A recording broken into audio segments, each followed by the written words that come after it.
Hi everyone, this is David.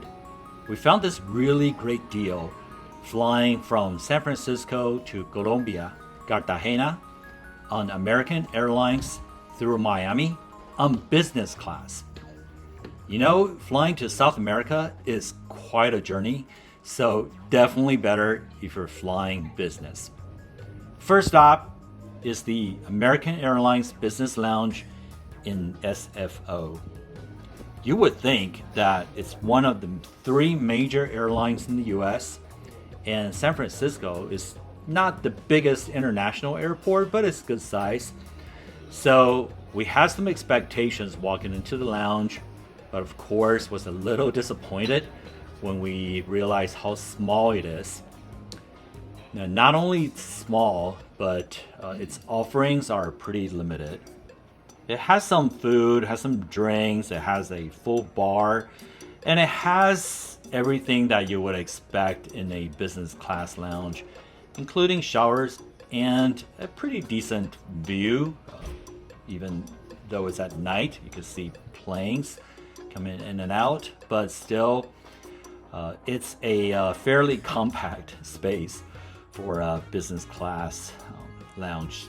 But understandably so, SFO has never been a big hub for American Airlines.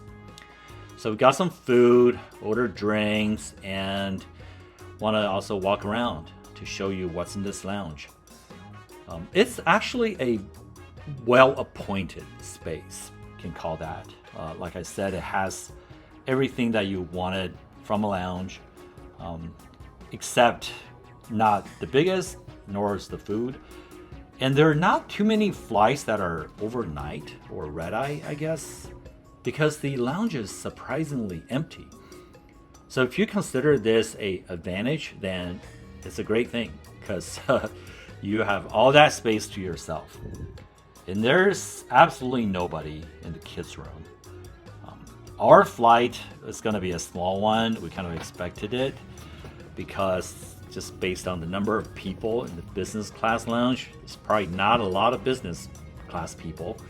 And lo and behold, it's a regular like single aisle plane, and the business class seats, I would say that it's because it's relatively new, so it felt okay. It actually was all right. The hardware was good, pretty solid. The amenities, of course, they're not going to give you an amenity kit for an overnight flight to Miami. I guess they don't expect you to use anything. Just go to sleep on a big, wide seat. And recline is always very important. I tried it. It's not too bad. The problem with the newer plane is that the seat actually doesn't recline as much as the older planes, but that's a different topic. Once we arrive in Miami, you know you're in Miami when you're there because suddenly all the flights on the board are either coming from Latin America or going to Latin America. I don't know why, like this morning there are all these flights going to Cuba. Maybe just only one period of time they allow you to fly to Cuba. But this business lounge, ladies and gentlemen, in Miami, this is not an ordinary lounge at all. First of all, it's huge. It's probably the biggest lounge I've been to, I want to say, aside from maybe United in Chicago or Newark is not quite as big.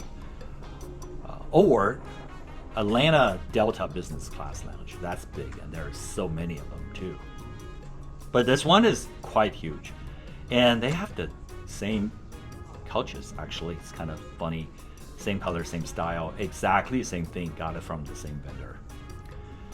Food and drink selection, also excellent. Absolutely night and day. Obviously, we were here for 3 hours during breakfast time, so all we had was breakfast. But I can only imagine the lunch and dinner offerings are probably really good as well. The spread is excellent. Not just talk about food, but also like people. There's just so much space between people. And everybody, like, Miami is not exactly a small city. It's a big city where space is at premium. They did a really good job spreading things out. This lounge has everything that you expect: shower, private room, and all kinds of amenities, including there's this area where you can probably sleep for a little bit, don't miss your flight, with really comfortable looking lounge chairs. And coming back to food, it's a large selection.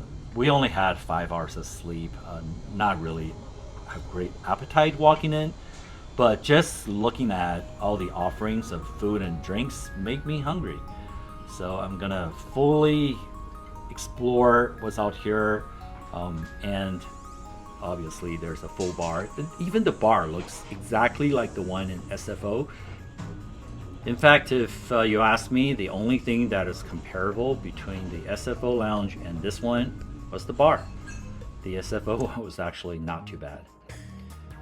Beside the bar, there's this avocado toast bar, which is kind of funny because I thought that's Californian, but I guess it's now nationwide or global. So you can order all kinds of food, but I just went straight for the avocado toast. Not because I'm from California, because it just looks so good and it's assembled to order. You could tell her exactly what you wanted. Pastries, lovely. Coffee selection. The coffee was actually good. Right? So no wonder the busiest area in this airport, and it's a weekday morning, so there are a lot of business travelers. The business travelers really know where to get good food. Just come to this lounge and especially huddle in the area between the drinks and all the food, and you're all set for the morning. So after lounge, walked around in the airport, going to the gate. The Miami airport is so much better than what I remember from a decade ago. Done a lot of improvements. Hopped on to this short haul, 2+ hours, business class flight. Pretty much exactly the same plane, same setup. It was a very comfortable flight with actually decent food. So given that it's only a pretty short flight, it's international, I guess they feel compelled to offer you something to eat. But we had an excellent time just having their low carb selection, and the regular breakfasts are equally good. Right, so if you ever want to try American Airlines, make sure you hit one of the hubs, especially if you fly business. You'll really enjoy the lounge, and the flights are, it's American Airlines. That's it for now. Thanks for following ABCDC The World, and don't forget to subscribe if you haven't. Thank you. God bless.